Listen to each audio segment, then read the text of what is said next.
Hello everyone, welcome you all. तो दोस्तों, आज हम फिर से आपके सेवा में हाजिर हैं। दोस्तों, हमने पिछले क्लास में देखा कि रासायनिक समीकरण को संतुलित कैसे किया जाता है। ठीक है दोस्तों, तो फिर हम देखें कि बहुत सारे ऐसे कमेंट हैं। हमने देखा कि डाउट बहुत सारे हुए कि सर एक बार और से क्लास को आगे बढ़ाइए।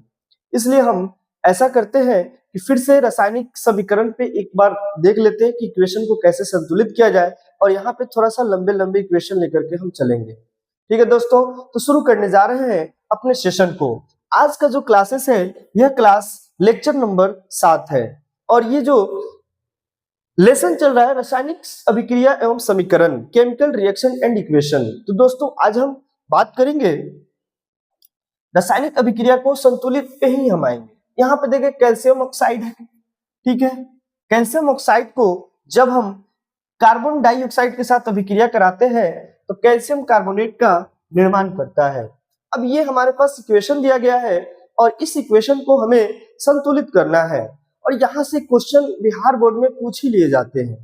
ठीक है दोस्तों, तो आज हम ऐसा करते हैं, इक्वेशन को फिर से संतुलित करना सिखा रहे हैं। अगर हम इसको ए मान लें, अगर हम इसको बी मान लें और हम इसको सी मान लें, तो ये देखो, ये देखिए, ये हमारा जो है अभिकारक और ये हमारा है प्रतिफल। तो अभिकारक और प्रतिफल को हम इस इक्वेशन को संतुलित करेंगे। द्रव्यमान संरक्षण का नियम जो है वह कहता है कि अभिकारक और प्रतिफल आपस में बराबर होते हैं। ठीक है, तो हमने देखा कि कैल्शियम ऑक्साइड को जब हम कार्बन डाइऑक्साइड के साथ अभिक्रिया कराएं तो कैल्शियम कार्बोनेट का निर्माण करता है। क्या यह इक्वेशन संतुलित है? एक बार देख लेते हैं। यहाँ पे देखें, कैल्शियम है, ऑक्सीजन है, ऑक्सीजन 2 और 1 3 है। यहाँ पे देखें कार्बन 2 है, कार्बन 2 है। इक्वेशन तो संतुलित है ना? लेकिन फिर भी हम दिखा देते हैं कि संतुलित आखिर है कैसे, अपने मेथड के द्वारा। वो अपना मेथड क्या था? Coefficient method. ठीक है, अगर हम इसमें से तत्वों को बाहर निकालें, कैल्शियम है, ऑक्सीजन है, ठीक है, और यहाँ पे कार्बन है। ठीक है दोस्तों, यहाँ पे कैल्शियम है, यहाँ पे कार्बन है, यहाँ पे कार्बन है, कैल्शियम है। ठीक है, अब ना इस इक्वेशन को सॉल्व करके हम देख लेते हैं क्या यह इक्वेशन सच में संतुलित है। अगर नहीं है तो फिर क्यों नहीं है, अगर है तो कैसे है। ठीक है दोस्तों, तो यहाँ पे कैल्शियम हो गया, ऑक्सीजन हो गया और कार्बन हो गया। ए के पास कैल्शियम कितना है? आप बोलेंगे 1, इसलिए हमने लिखा ए। बी के पास कितना कैल्शियम है? नहीं है। सी के पास कैल्शियम, यहाँ पे कार्बन नहीं है, कैल्शियम नहीं है दोस्तों। यहाँ पे सी के पास हमने देखा तो सी के पास है कितना? 1, इसलिए ए बराबर सी, कोई दिक्कत नहीं होनी चाहिए। ऑक्सीजन के पास हमने देखा, ए के पास ऑक्सीजन कितना है? बोलेंगे 1। क्यों? क्योंकि यहाँ पे एक ऑक्सीजन है, इसलिए हम लिखेंगे ए। बी के पास ऑक्सीजन है? बोलेंगे हाँ, कितना? तो यहाँ पे प्लस लिखेंगे। क्यों? क्योंकि यहाँ पे प्लस है और ये अभिकारक है, ये तो ये अभिकारक है, ये प्रतिफल है। यहाँ पे देखें बी, तो ऑक्सीजन कितना है? 2, इसलिए हम यहाँ पे लिख दे 2, कोई दिक्कत नहीं। अब यहाँ पे हम बराबर करेंगे, क्यों? क्योंकि अभिकारक और प्रतिफल आपस में बराबर होते हैं। ठीक है, तो अभिकारक हमने देख लिया। अगर हम ऑक्सीजन में सी के पास है, सी के पास ऑक्सीजन कितना है? 3, इसलिए यहाँ पे लिखेंगे 3C। क्या लिखेंगे? 3C। यहाँ पे लिखेंगे 3C। ठीक है, यहाँ पे 3C। ठीक है, अब आते हैं कार्बन के पास। ए के पास कार्बन तो है ही नहीं, ये तो कैल्शियम है यार। यहाँ पे बी के पास है कार्बन, बी के पास कितने कार्बन है? तो हम देखते हैं कि बी के पास 1 कार्बन है, इसलिए बी लिख देंगे। और प्रतिफल में जब हम आएंगे तो देखेंगे कि सी के पास कार्बन कितना है? सी के पास 1 कार्बन है, क्योंकि ये है कार्बन, ये है सॉरी, ये है कैल्शियम, ये है कार्बन। तो यहाँ पे सी के पास भी कार्बन कितना है? 1 है, इसलिए सी लिख दे। बी बराबर सी का मतलब बी के पास कार्बन 1 है, सी के पास कार्बन 1 है। यहाँ पे ऑक्सीजन, ए के पास ऑक्सीजन 1 है, बी के पास ऑक्सीजन 2 है, सी के पास ऑक्सीजन 3 है।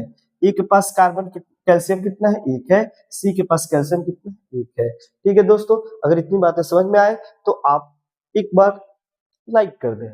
ठीक है दोस्तों, चलिए अब आते हैं ए बराबर सी। अब पहला इक्वेशन के पास आ जाते हैं। अगर हम पहले इक्वेशन के पास आए, तो अगर हम इस इक्वेशन के पास आएंगे तो ए बराबर दिया है सी। तो अगर हम ए का मान 1 मान लें तो सी का मान बताइए कितना हुआ? C का मान 1 हुआ। सब कोई बोले क्या हुआ? 1। C का मान 1। ठीक है, तो अब यहाँ पे हम ना लिख देते हैं A B C, क्योंकि 3 ही है। तो A का मान हमारा कितना आया? 1। A का मान 1 माने तो C का मान कितना हुआ? 1। ठीक है, अब A बराबर दिया हुआ है 1। ये अगर हम मान लिए कि A बराबर 1 है, B बराबर नहीं पता, C बराबर 1 है, तो अगर हम C का मान 1 रखे तो क्या B हमारा नहीं आएगा 1? इसलिए इक्वेशन जो है हमारा क्या है?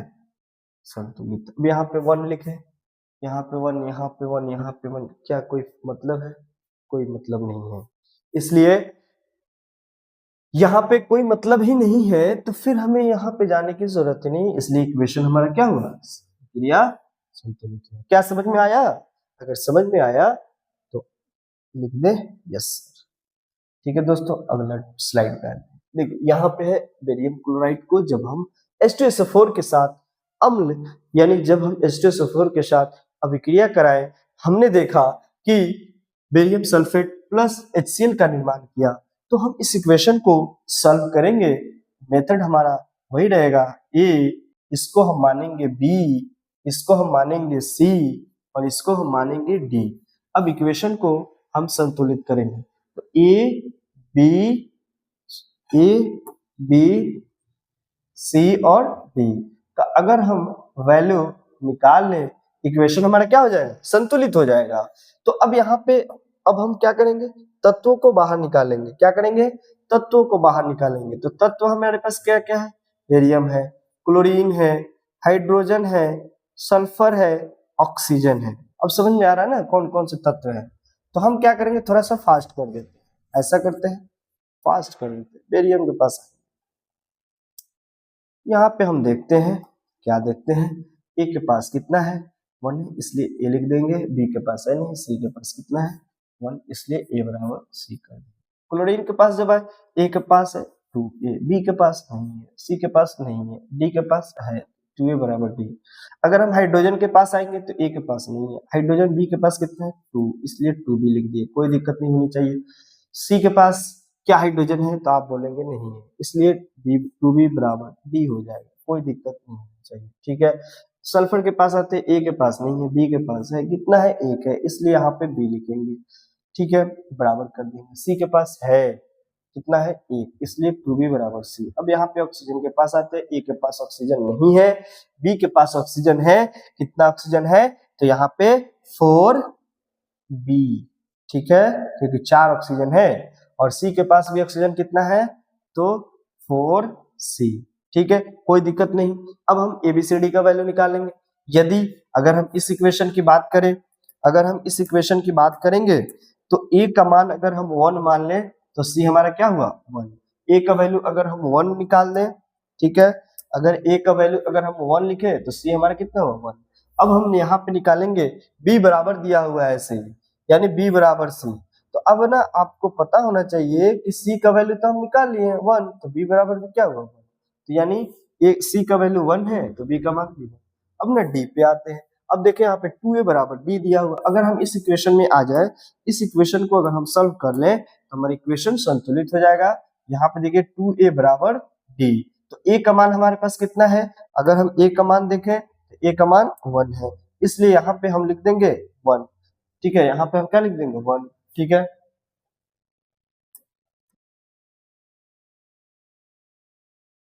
a का मान 1, तो इसलिए d का मान कितना हो जाएगा? 2। 2 में 1 से गुना करेंगे तो 2, तो d बराबर 2d।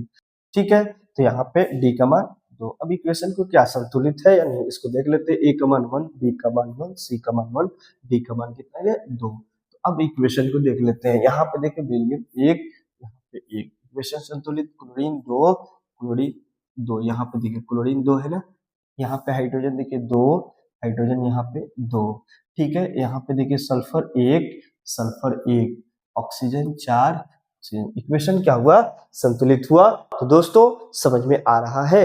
अगर नहीं समझ में आ रहा है तो फिर आप हमें एक बार कमेंट करें, या तो फिर से आप वीडियो को देखने की कोशिश करें, दोबारा देखें, क्योंकि हमने चीजों को बड़ी आसानी के साथ और बहुत ही आसानी के साथ हम समझाए हुए हैं। ठीक है दोस्तों, आराम आराम से समझाए हुए, तो आप इस बात को समझें। ठीक है, यहाँ पे एक और इक्वेशन दे दिया गया है। यहाँ पे देखिए सोडियम क्लोराइड है, हम इसको मान लेंगे ए, इसको हम मान लेंगे बी और इसको मान लेंगे हम सी। क्या मान लेंगे? सी। और इसको हम मान लेंगे डी। ठीक है, तो अगर ए बी सी डी का वैल्यू अगर हम निकाल लें तो बताइए कि ए बी सी और डी।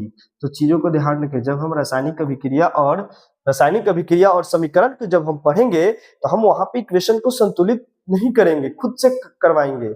आप लोगों को होमवर्क दिया जाएगा, क्योंकि जस्ट इसके बाद हम रासायनिक अभिक्रिया के प्रकार यानी रासायनिक अभिक्रिया के प्रकार को पढ़ेंगे और हम कम से कम यानी 6-7 प्रकार पढ़ेंगे। ठीक है दोस्तों, तो अब हम आते हैं यहाँ पे तत्वों को बाहर निकाल लेते हैं। यहाँ पे है सोडियम, यहाँ पे है क्लोरीन, यहाँ पे है सिल्वर, यहाँ पे है नाइट्रोजन, यहाँ पे है ऑक्सीजन। अब हमारे पास 5 तत्व निकल करके आए। क्या 5 तत्व के अलावा और भी कोई तत्व है? तो आप अगर आपके नजर में दिख रहा है तो आप हमें बता सकते हैं। यानी 5 तत्व कौन कौन से हैं? तो यहाँ पे देखिए सोडियम है, क्लोरीन है, सिल्वर है, नाइट्रोजन है, ऑक्सीजन है। ये सारे तत्व को अब हम क्या करेंगे? इस इक्वेशन को संतुलित करेंगे। यानी अब हम देखेंगे कि ए के पास सोडियम कितना है। बोलेंगे सर ए के पास तो सोडियम है, कितना है? तो बोलेंगे 1, इसलिए हम यहाँ पे क्या 1 लिख दें? Yes sir. बी के पास तो सोडियम है ही नहीं। अगर यहाँ पे N दिख रहा है तो ये नाइट्रोजन है, ये सोडियम, ये है नाइट्रोजन और ये है सोडियम। दोनों में अंतर है ना? ठीक है दोस्तों। अब आते हैं क्लोरीन के पास। अगर हम क्लोरीन की बात करेंगे, नहीं अभी तो हमारा सोडियम है, ए के पास सोडियम 1 है, बी के पास ये नाइट्रोजन है, सोडियम नहीं है, सी के पास नहीं है, यहाँ पे डी के पास है। तो डी के पास है तो कितना है? 1 है, इसलिए ए बराबर ये डी, कोई दिक्कत नहीं। अगर हम बात करें कि क्लोरीन के पास, ए के पास क्लोरीन कितना है, तो आप बोलेंगे सर 1 है, इसलिए यहाँ पे हम 1 लिख देंगे। बी के पास क्लोरीन तो नहीं है, सी के पास क्लोरीन है, कितना है? 1, इसलिए यहाँ पे क्या लिखेंगे? सी लिखेंगे, कोई दिक्कत नहीं होनी चाहिए। सिल्वर देखते हैं, ए के पास सिल्वर नहीं है, बी के पास सिल्वर है, कितना है? तो आप बोलेंगे सर जो हमें दिखाई दे रहा है यह कितना है? तो 1 है, इसलिए हमने किया बी। क्या किए? बी। ठीक है, उसके बाद से हम यहाँ पे अभिकारक को संतुलित करने के लिए बराबर का चिन्ह देते हैं। तो यहाँ पे सी के पास, डी के पास नहीं है, लेकिन सी के पास सिल्वर है, कितना है? 1 है, इसलिए बी बराबर सी कर दिए, कोई दिक्कत नहीं हुआ। अगर हम नाइट्रोजन के पास आएंगे तो बी के पास नाइट्रोजन कितना है? तो बी के पास नाइट्रोजन तो है, ए के पास तो नहीं है, बी के पास है, इसलिए यहाँ पे हम लिखेंगे बी। क्या लिखेंगे? बी। क्यों? क्योंकि बी के पास एक नाइट्रोजन दिख रहा है। क्या सी के पास नाइट्रोजन है? तो आप बोलेंगे नहीं है सर, डी के पास है नाइट्रोजन। तो डी के पास अगर है नाइट्रोजन तो यहाँ पे हम लिखेंगे कितना? डी। तो यहाँ पे हम लिखेंगे डी, यानी डी लिख देंगे, कोई दिक्कत नहीं। हमें तो लग रहा है ए भी दिख रहा है, बी भी दिख रहा है, सी भी दिख रहा है, डी भी, इतना ही क्वेश्चन से हमारा इक्वेशन क्या हो जाएगा? संतुलित हो जाएगा। यानी ऑक्सीजन हमें निकालने की जरूरत ही नहीं, जैसे हम दिखा देते हैं, फिर से निकालने की कोशिश कीजिएगा। देखिए अगर हम ए को 1 मान लें, इफ ए बराबर 1, यदि अगर हम ए का मान 1 माने तो हमारा डी का वैल्यू कितना होगा? 1, क्योंकि ए बराबर दिया हुआ है डी। तो ए का मान 1 माने तो डी हमारा कितना होगा? 1। तो ए का मान 1 तो डी का मान 1। ठीक है, अब यहाँ पे देखे, यहाँ पे ए बराबर दिया हुआ है सी। अगर हम ए बराबर सी दिया हुआ है तो ए बराबर सी है, तो ए का मान 1 दिया हुआ है, ए का मान 1 निकाले हैं तो सी का मान भी कितना होगा? 1, इसलिए सी का मान भी 1। अब यहाँ पे देखिए बी बराबर दिया हुआ है सी, तो अगर बी बराबर यहाँ पे सी दिया हुआ है तो सी का मान हम अभी निकाले 1, तो बी का मान कितना हुआ? 1, यानी इक्वेशन हमारा पहले से क्या है? संतुलित है। ठीक है, अब यहाँ पे इसकी जरूरत थी नहीं थी, लेकिन फिर भी आप देख लीजिए ओ है, तो यहाँ पे देख लीजिए ए के पास ओ नहीं है, ऑक्सीजन नहीं है, बी के पास कितना है ऑक्सीजन? 3b। ठीक है, बराबर करेंगे, सी के पास ऑक्सीजन है क्या? तो नहीं। डी के पास ऑक्सीजन है क्या? हाँ, तो कितना है? तो 3b। तो यहाँ पे डी से डी कैंसिल, तो बी बराबर क्या हो जाएगा? b। अब देखें ना, बी का मान अगर 1 है तो डी भी कितना होगा? 1। तो उससे तो हमको मतलब है। ठीक है, डी का मान वैसे भी हमारा क्या होगा? 1 होगा। ठीक है, तो अगर 1 1 है तो इक्वेशन हमारा पहले से क्या था? संतुलित था। लेकिन हम यह बताने की कोशिश कर रहे थे इक्वेशन को संतुलित कैसे करना है। अगर इक्वेशन आप संतुलित करना सीख जाएंगे तो हमें लगता है कि आपका 2 या 3 नंबर फिक्स है। ठीक है दोस्तों, क्योंकि यहाँ से क्वेश्चन पूछ लेता है। लास्ट स्लाइड में अब यही तक है। ठीक है दोस्तों, तो आज क्या करते हैं, आज के लिए इतना ही रखते हैं। फिर जब हम अगले क्लास में आएंगे तो हम चीजों को बता देते हैं कि अगले क्लास में जब हम आएंगे तो हम लोग पढ़ेंगे अभिक्रिया के प्रकार। सब कोई बोले अभिक्रिया के प्रकार। तो दोस्तों समझ में आ रहा है हम लोग का क्लास।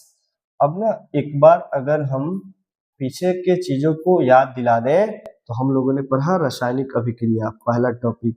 ठीक है, दूसरा टॉपिक की अगर हम बात करेंगे तो रासायनिक अभिक्रिया के अभिलक्षण।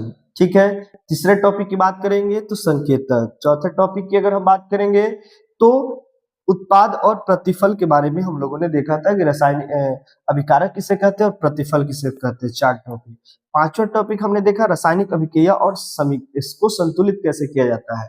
यानी ये 5 टॉपिक से अगर आप लोग अच्छा से पढ़ लिए हैं तो आप लोगों की ये सारे कंसेप्ट क्लियर हो जाएंगे। तो यहाँ से कम लग रहा है 5 नंबर का फिक्स है, यानी 5 नंबर नहीं फिर भी अगर आप चाहें तो, क्योंकि यहाँ से इक्वेशन संतुलित करने के लिए देगा ही देगा। ठीक है, तो जब भी टेस्ट होगा, जब भी टेस्ट हम लेंगे तो वहां पे यहाँ से सारे क्वेश्चन को इंक्लूड करेंगे और वहां पे इंक्लूड करने के बाद आप जब टेस्ट देंगे तो जो लोग क्लास करेंगे वो लोग बहुत अच्छा से टेस्ट में शामिल हो सकते हैं। ठीक है दोस्तों, तो आज के लिए हम यहीं तक रखेंगे और आएंगे जब हम नेक्स्ट क्लास में आएंगे तो हम लोग पढ़ेंगे टाइप ऑफ रिएक्शन। दोस्तों आज के लिए इतना ही, फिर मिलते हैं अगले सेशन में। आज के लिए बस इतना ही। Wish you all the best, have a nice wonderful a good time.